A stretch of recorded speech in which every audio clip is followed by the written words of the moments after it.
I'm SoCal Rider B, and this is my second first bike. Don't make the mistakes that I made.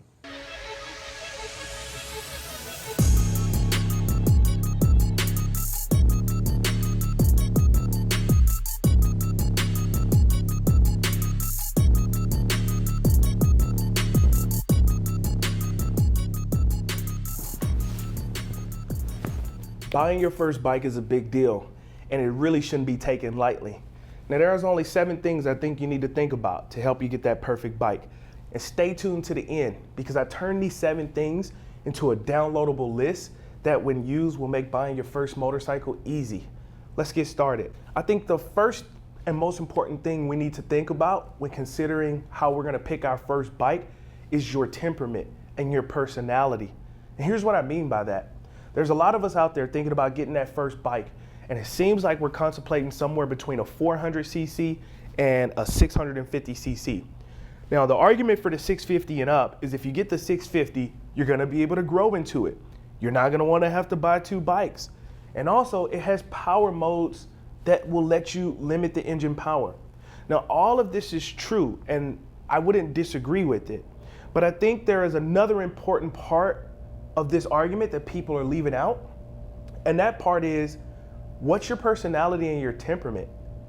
What's your level of self-control? For example, think back to the times when you said you were never gonna drink, or that you were only gonna have 1 drink, but you had so many that you kept falling like an Alicia Keys song. Think back to when you had work or school or some important thing to do the next day, and you binge watch TV all night, even after you told yourself only 1 more episode. And the next thing you know, it's 3 a.m. or the sun is coming up in the next 30 minutes. In all of those situations, 2 things happen. The first thing is you changed your mind and allowed yourself to do something that you said you wouldn't, something that you knew was not in your best interest. The second thing is you did it because it felt good. And if you go buy a 650 saying to yourself, I'm not gonna go fast on it, I'm gonna keep it in the low power mode, my question to you is, what has history shown you about yourself? For some of you, history has shown you, go get a 650, that's cool. For others, it's like, bro, get a 400 or maybe you shouldn't even ride. But seriously, just started with a 400. This is the reason why I didn't get a 600 off the bat. I know myself well enough to know that I need to prove to myself that I can control myself on a 400 before I get that super bike. So really, the first point is, what kind of personality, temperament, and self-control do you have? That's gonna help you dictate which bike is good for you. The next question you have to ask is, what is my purpose for riding? Why do I wanna ride? When you decide that you wanna get a bike, it helps to decide why you are riding. Are you riding to go fast and take it to the track? Are you looking to go on long trips with a few buddies that have convinced you to start riding? If so, how does fuel efficiency and comfort play a part in the decision that you make for a bike? Do you feel that you are more the adventurous type and want something that can get you back and forth to school and work and allow you to go off-road if the zombie apocalypse happens next month? Or do you just want a beater that you can screw up, make mistakes, and learn how to fix? No matter what your reason is, I think giving your purpose some thought is a critical factor when choosing the right type of bike as your first bike. Once you have some clarity on the type of riding that you want to do, it will help with the next point, which is what type of bike will meet the requirements for the purpose and the style of riding that I want to do. Now, there are many different styles of bikes that are suited to different uses, different categories, and different purposes. Just like you wouldn't use a hammer to cut a cake, you wouldn't use a sport bike for adventure traveling on uneven terrain in the mountains. Some of us might, right? But hey, bikes can fall under many different categories. And there really isn't an agreed upon number of categories, but what I will do is list some of the choices we have as beginner motorcycle riders. Also, stay tuned to the end because I have a simple checklist that you can download and it'll help picking your first bike easy for you. So we have sport bikes, we have naked bikes, we have touring bikes, sport touring bikes, adventure bikes, dirt bikes, dual sport, supermoto, cruiser, power cruiser, standard motorcycles, cafe racers, scrambler motorcycles, and last but not least, scooters. Yes, scooters. Don't hate on scooters. We had a guy training on a scooter in my MSF course, and I thought he would be the only one doing something like that until I showed up to a group ride with 4 people on legit scooters riding with Ducatis, Ninjas, Cruisers, and Gixxers. Now, they ain't keep up, but they were accepted into the group. Now, another factor to consider when choosing a bike is its style, its comfort, and its seat height. I wanted a Honda Africa Twin, but I'm just too short for that. Like, please, sir, can you help me reach this jar? My tippy toes are doing me no good type of short. I couldn't get the Honda Africa Twin. Once you've narrowed down the type of bike that you are interested in, you are now ready to narrow down which CCs are best for you. I want to start off by saying that CCs are not created equal. For example, a 600cc might be a lot for a first-time sport bike, but may be underwhelming on a cruiser. The entry-level Harley-Davidson Iron 883 is pushing 883 cc's, but it weighs 545 pounds. The key to keep in mind is not just power in cc's, but power to weight ratio. It's no different than saying a 1,000 horsepower Hemi engine isn't that crazy in an 18-wheeler, but it could be devastatingly overpowered in a Miata. I know that's an exaggeration, but it makes it super easy to understand the point that I'm making here. And that point is, it's easier to determine which CC is best for you after you have already taken a look at your personality, your purpose of riding, and the style of bike. Because we know cruisers and tourers will have a higher CC, but also have a higher weight versus a sport bike that's light and nimble. One thing is for sure, don't get a 250. No matter what you do, don't get a 250. I was gonna get a 250. Thank God I had a brother that talked some sense into me. Now, the CCs and style of bike you choose will lead you to do 2 things, or they'll lead to 2 things. And those 2 things are super important when it comes to picking your first bike. When you first start riding, you're gonna wanna be comfortable and you're gonna wanna be confident. First, you wanna be comfortable because riding a motorcycle, especially as a beginner, requires a high level of focus. The last thing you want to constantly think about is how uncomfortable your shoulders and your back are, or how numb your butt cheeks are from sitting on a seat that feels like a prison bunk. Pause. If you're uncomfortable and you zone out at the wrong time, the consequences can be deadly, literally. So test ride, or at least sit on a bike before you buy it. Also, this is a great point to say that hitting the MSF before you buy a bike is good for this very reason. It allows you to learn what you like and what you don't like before you buy it in a relatively safe environment. Secondly, you're gonna wanna buy a bike with a CC level that doesn't rob you of your confidence as you twist the throttle. If you're uncomfortable while you're using that bike, it can cause you to undercommit on key maneuvers such as throttle, clutch, and braking mechanics. Bottom line, does the bike make you feel comfortable and confident, or does it inspire fear and panic? One of the factors that will play an obvious choice in bike selection is cost. When you think about getting your bike, I want to encourage you to think about cost from 2 perspectives. First, there's the upfront, easy to see and understand costs. But I think the most important costs to consider are the hidden costs. Let's talk about those hidden costs. The first hidden cost is gonna be gear. Now, don't get me wrong, you can budget this out and there might be some things that but you might find some things that you want and get the price, but there's gonna be things that you just can't account for. For example, I thought I had it all figured out when it came to gear costs, but when I got to the store, I found the jacket that I wanted didn't fit me, and my wife wasn't comfortable with the one I wanted. So that means I had to spend more money. And yes, my wife still picks my clothes, even when it comes to motorcycles. But this is also another factor to consider. If you have a loved one who is concerned about your safety, you want them comfortable as possible with supporting you when you're riding. Your parents or your spouse may not support you as much with cheaper gear. Also, when it comes to my helmet, I was more concerned initially with design, but the only helmet that fit my style of head and gave me the protection that I wanted ate up a big chunk of my budget. The second hidden cost is maintenance. If you buy new from the dealer, you're gonna wanna complete that break-in service. Each bike is different, but for the Ninja 400, I hit that after 600 miles.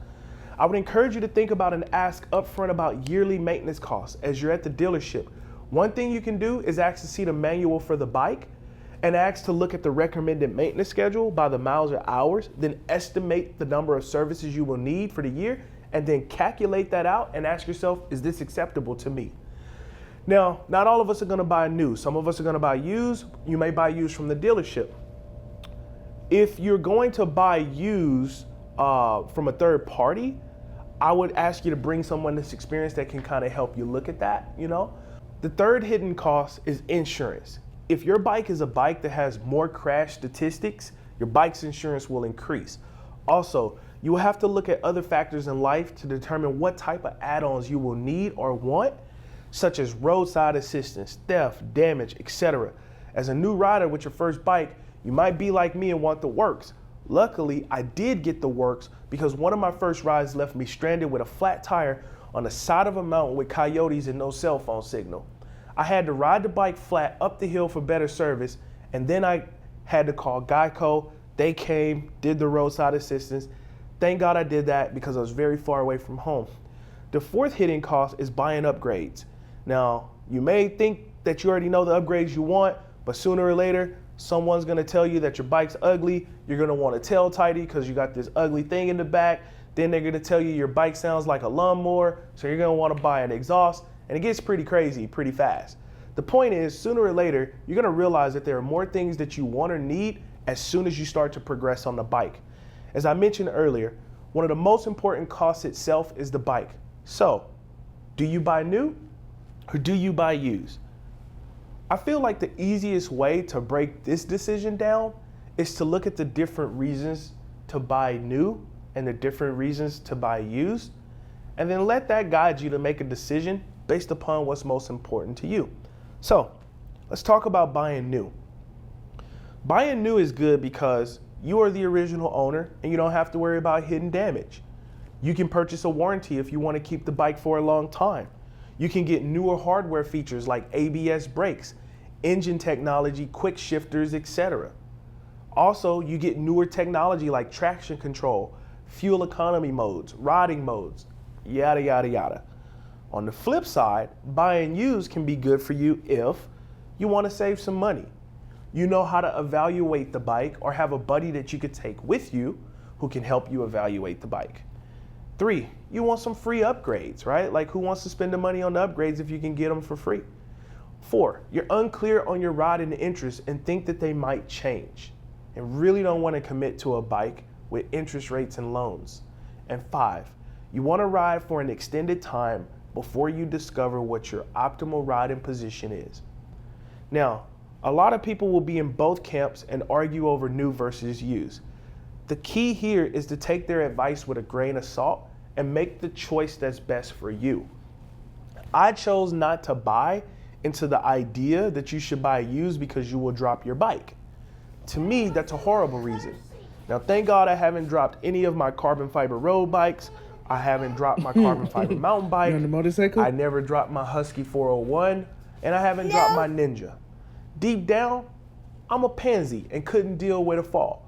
So instead of coming into this thing with a defeated mindset, I choose to get trained and ride within my limits. Now, that's just me and my beliefs. Yours might be different. Your beliefs are not wrong. Your beliefs are not right. They're just your beliefs. They're just different and they're yours. Let your decision be driven from a place of confidence and determination, not fear. That's the point I'm making there. Okay, so let's talk about some good starter bikes to begin looking at. Now, this is not a comprehensive list, as I think there are other YouTubers who would do a great job at that. This list is more of a list to get you started to thinking the right decision, and it's based upon research and a general consensus of different opinions that I've heard from different people in the motorcycle community. So in the sport category, a few bikes that'll be good is the Ninja 400, because why not, right? The Yamaha R3, the KTM RC390, the Honda CBR 300 or 500. For the naked category, I believe any Husky 401 or Duke 390. Now, if you can control yourself, you got good self-control, a Yamaha MT-07 or a Triumph Triumph 660. If you can't control yourself, maybe a Kawasaki Z400 is the way to go. For adventure bikes, the Kawasaki Versys X300, KTM 390 Adventure, the Royal Enfield Himalayan 411cc, the BMW G310 GS, the Honda CB500X. Those are great adventure bikes. For the dual sport category, we got the KLR 650, the DRZ 400, the Husky Savart Pillin 401, that was my first bike, the Honda CB 500X, or any of the Honda CRF 300L, 450L, or 650L series. For cruisers, the Honda Rebel 300 or 500, the Harley 883, the Indian Scout 60, the Kawasaki, let's say that the right way, the Kawasaki Vulcan S. Okay, for our cafe racers, we got Honda CB300, Honda CB650R, Royal Enfield Continental GT650, that just sounds baller. The Triumph Street Cup, that's a beautiful bike. The Husky Vit Pillin, very unique looking. And then for scrambler motorcycles, we got the Triumph Street Scrambler, and once again, the Husky 401 Savart Pillin Street Scrambler. Now, I left some of the categories out that might overwhelm a beginner bike, like touring, supermotos, sport touring, or power tours, as some of those bikes are really heavy and powerful, others are really light and powerful. I also left out dirt bikes because the riding mechanics are different than what you will learn in a beginner motorcycle safety course. And once again, that's just my 2 cents.